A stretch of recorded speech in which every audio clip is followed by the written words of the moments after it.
All right, welcome back to the Ireland Contracting Nightly Sports Call. We're going to go back out to the phone lines, and we got Paul out in Penn Hills. How you doing, Paul?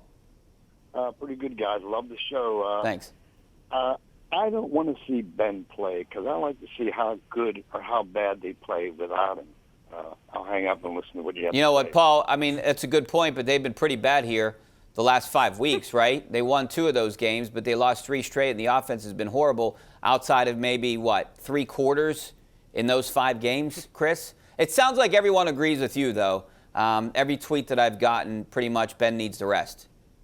Yeah, it was a quick thought, I think, that people had after the game. Maybe you play him to keep the momentum train going. Let's all agree, though, based on Paul's call, the single funniest thing that could happen, because the Browns have everything to play for, so this is like a playoff game for them. You want chaos. You want, the phone lines jammed on Monday morning with hysterical callers who have something to say and want people to hear it.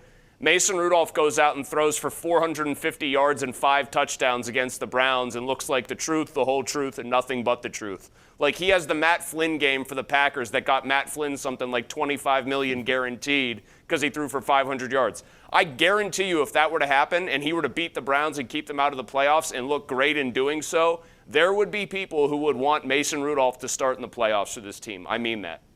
I don't think that, but do you think it wins him? Do you think he's back next year, Mason Rudolph?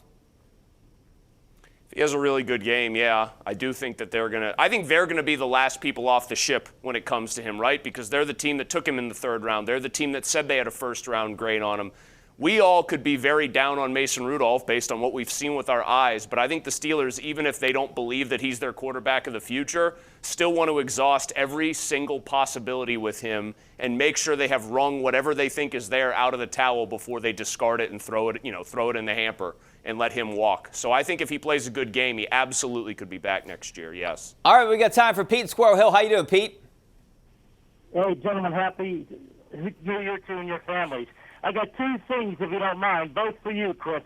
Going back to last week's show, the greatest high school basketball player in the history of Pittsburgh is the great Kenny Durrett. From Shenley in the late 50s, it was a 2-time All-American at LaSalle. Those 2 years, he averaged 27-12 and 24-12. But here's my question, Chris.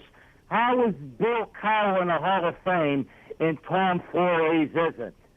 Cowher was, on his best day, maybe a good coach.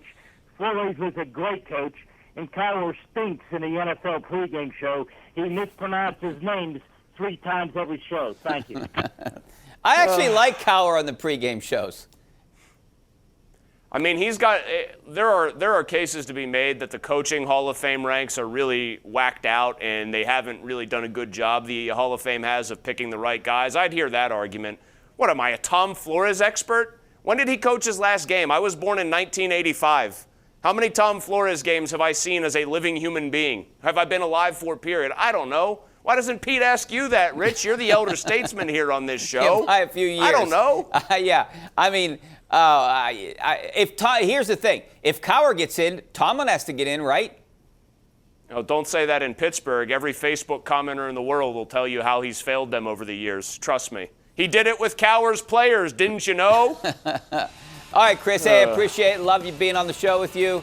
I'll see you tomorrow at 4 o'clock on KDKA. Peace. Thanks for the calls. Thanks for the tweets. Hopefully you make the switch over to KDKA News right now.